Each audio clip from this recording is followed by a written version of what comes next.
All right, so Myles Garrett called it foolish. I would say it's something on the other end of the spectrum, the behavior you saw there, and I'm sure there was an element, some will say, well, being in the moment, that still makes no excuse for what actually happened. How long do you think, Nick, should Myles Garrett be suspended for? Listen, I think Baker understood the gravity of it far better than Myles Garrett did. He'll be suspended the rest of the year. I'd be shocked if it's shorter. I would be not shocked, but quite surprised if it goes longer than that. Into next season? Yeah, I think 6 games is, well, yeah, I mean, I think it'll be a regular season suspension. I think it'll be 6 games. I don't think the Browns are going to make the playoffs at this point, so I don't think they're going to have to worry about that part of it. This is the ugliest example of on-field violence since Albert Haynesworth stomped on Andre Gerard's face. Now, he got 5 games. But that was also 10 years ago. And I feel like if Haynesworth had done that in 2019, he would have gotten 8 games, 12 games, maybe a full season. To me, this wasn't quite as bad as that.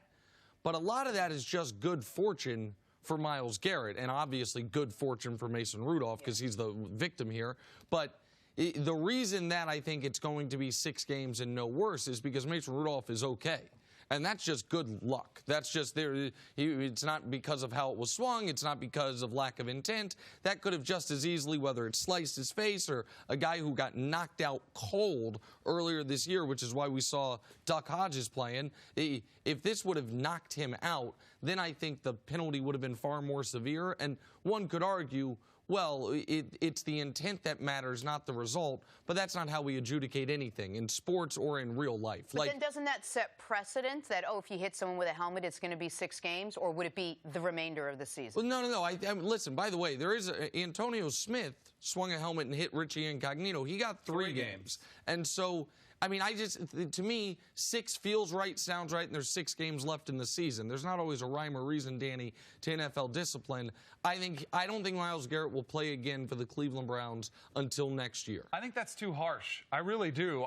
I look at this, and I want to come back at you because I want to say, what are you going to do with Pouncey then? Because I thought what Pouncey did in defense of his quarterback, goes out there, throws multiple haymakers, not just one swing of the helmet, multiple haymakers and a kick, and then continued punching to get, to defend his quarterback and to get in there and to get in the scrum. So I would say, well, then what are you going to do with Pouncey then on the other side? I think Pouncey misses 2 games. Right. So I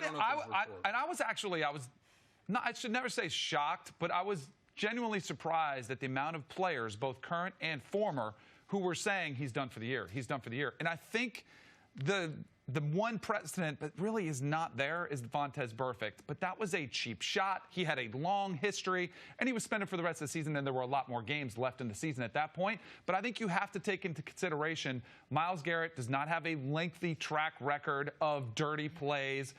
This was more of a reactionary, it shouldn't be overlooked that Mason Rudolph was attacking him. He was on the attack, and Myles Garrett was backing up when he swung it, and then he took the one swing, and then he was down. I'm not making light of the seriousness of the situation, but I look historically, and you mentioned the 3 games and the other incident where there was a player that swung his helmet. I think 3 games is probably what he should get, but the NFL has done something. You mentioned what happened with Albert Haynesworth being over a decade ago. The NFL is more reactionary to the public outcry than ever before because they are concerned about what people think of their product.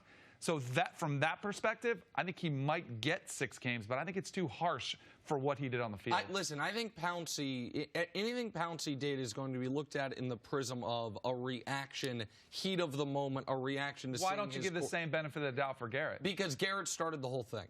Because the reason that I think this is worse than Antonio Smith swung his helmet, ripped off Richie Incognito's helmet and swung it at him, hit him in the face, got 3 games. And Antonio Smith and Richie Incognito had been going back and forth all game. Richie Incognito is who he is. Antonio Smith, tough guy too. And it felt like those 2 guys both, their actions led to the moment, if you will.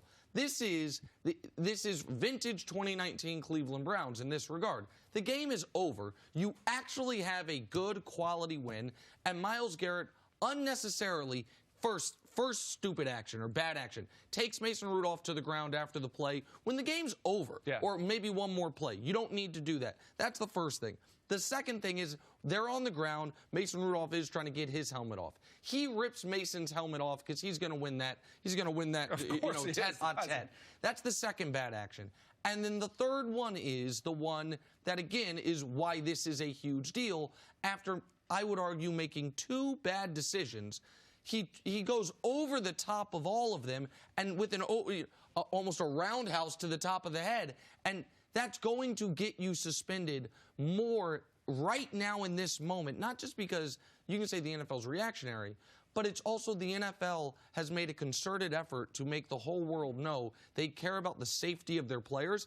I don't think he would have gotten 6 games, by the way, and he hasn't gotten it. It's just if he swung it sideways and hit him in the ribs. No, I think it's the fact that you hit the dude in the head with the item that's supposed to protect his head. I think in an era of concussions and player safety, that's going to play terribly in the league office, and I think it probably should. In all of this, thankfully, thank goodness for football, for the NFL, for everybody, the worst case didn't happen, because we can't even overlook the fact that Mason Rudolph, the concussion that he did suffer not that long ago, was one of the most painful-looking, scary moments that we've seen in the NFL in some time. So thankfully they avoided that. But I do agree with you. That's one thing where I think 3 games would be appropriate, but I'm kind of leaning towards, all right, the masses are crying for 6 games. The seriousness that the NFL wants to portray them, hey, going out there and taking care of, putting a priority on player safety, setting a tone, this cannot happen. Which is why I think the NFL overcompensates, which is why I think the NFL says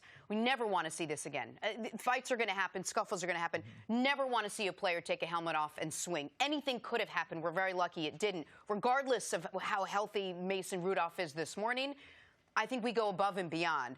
I think it's all this year, and maybe even bleeding into next year, in some way to set some semblance of precedent. This is never going to be tolerated in the NFL. I just think they overcompensate a little bit rather than maybe undercompensate because of either fan reaction or because Mason Rudolph is okay today. I've seen this happen a lot in practice before. When you see in training camp, there's always scrums and it's teammates going against each other. And typically, when there is a helmet that is used as a weapon, that's the minute everybody jumps in and breaks it up. Yeah, because by the way, this happens at practice. All the time. Maybe not the quarterback getting bonked on the head, but the helmet being used as a weapon, we see in practice fights and sometimes those inter-team scrimmages in training camp. You don't see it in a game. What do you think, Nick, about what Baker had to say, calling this absolutely inexcusable just minutes after it happened? I find this very interesting because this is going to be, I believe, the thing that Baker has done this year that plays the best on shows like this and the worst in his locker room.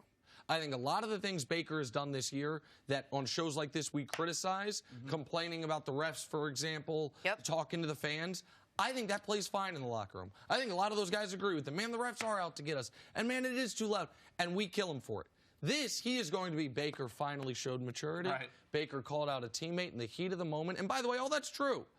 I think in the locker room, I don't think it plays that well. I think in the locker room, I don't think he's killed for it. But I think that Myles Garrett clearly did not understand the gravity of the situation. Baker, in the moment, is saying it's inexcusable. It overshadows the win. It's awful. It's dangerous, all these things. And so I do wonder, and you can speak to this better than I can, Danny, if in that locker room, there's going to be some guy saying, hey, Baker, you didn't have to say anything, man. I was on the sideline. I didn't see exactly what happened. I know it got ugly. I hope everyone's okay. We got the win. We're moving forward. So I think Baker's going to be applauded for it by members of the press. Just not by members of his team. Not by members of his team. I think if it wasn't so, unanimously criticized, that I think his teammates will give him a pass. I think they'll understand the gravity of the situation, what it means for the sport in general, the magnitude of the situation. I think they'll give him a pass on this one. This is the story we're all talking about today. Thanks for watching. Subscribe here to get the latest from the show. Also, be sure to check out more of the best clips from First Things First, or go watch a few segments from our other shows on FS1.